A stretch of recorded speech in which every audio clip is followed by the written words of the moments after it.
Hi. For those of you who don't know me, my name is Shadon Ardalan, and Eileen and I used to work together on the Attitude Control Team during Galileo's extended mission. And first of all, I'd like to thank Ross for giving me this opportunity and honor of speaking about our dear friend. Many of you who were with us on Galileo probably remember that we wouldn't have been able to complete this mission as successfully if Eileen wasn't a part of it. She did the heavy lifting of the day-to-day operations, while I was downstairs in the test bed playing with Paul Fiesler, trying to make the star scanner bend to his will. So, and then also after our Germans returned back to the fatherland, she took on the additional role of propulsion engineer. And so without her, we would not have been able to complete any of those maneuvers. So Eileen was very much a critical part, and we're very blessed to have had her with us. But you know, work memories aren't what stand out the most with me. We had a lot of good times, and probably the fondest memory I have is regarding our love of cycling. Because I remember one of the first times we really got to know each other was mid-July 1998, when she came into my office to ask me a question, and she noticed that I was on the Tour de France website.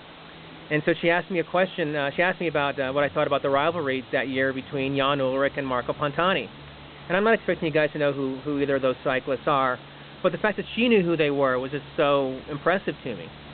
And so I knew right then and there I had a kindred spirit. And she didn't only follow the Tour, she also followed the Giro d'Italia and the Vuelta de España, so she was a real cycling enthusiast. And it just went on from there. In '99, after while Lance Armstrong was winning his first Tour de France, she and I bonded even further because as he was overcoming cancer to win the Tour de France, we had discovered that we each had our own medical issues that we've had to overcome. So, and then she was just so generous when in 2001 the Outdoor Life Network finally started showing end-to-end coverage of the Tour de France. And so she started recording them for me, and 7 hours at a time.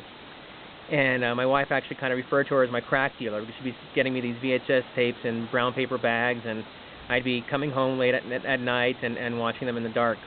So, one of the last times I saw her on Lab was in 2005, and was excited to share with her how my cable provider finally started covering carrying the Outdoor Life Network.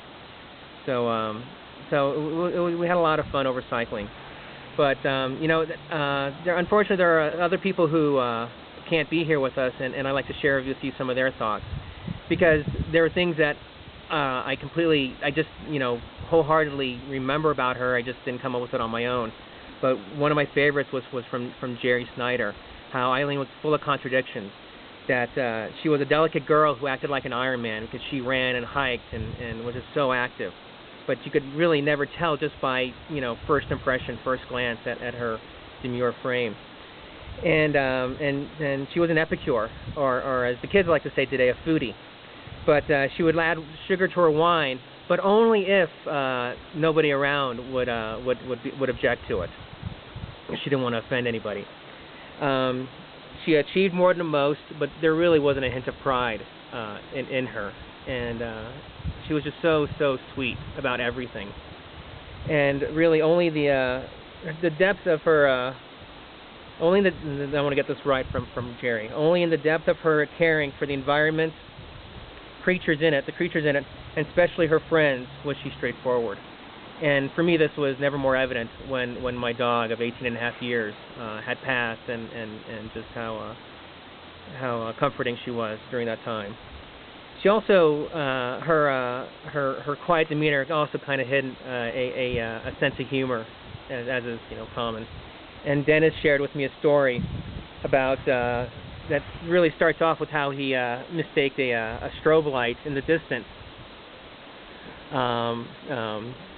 to be lightning.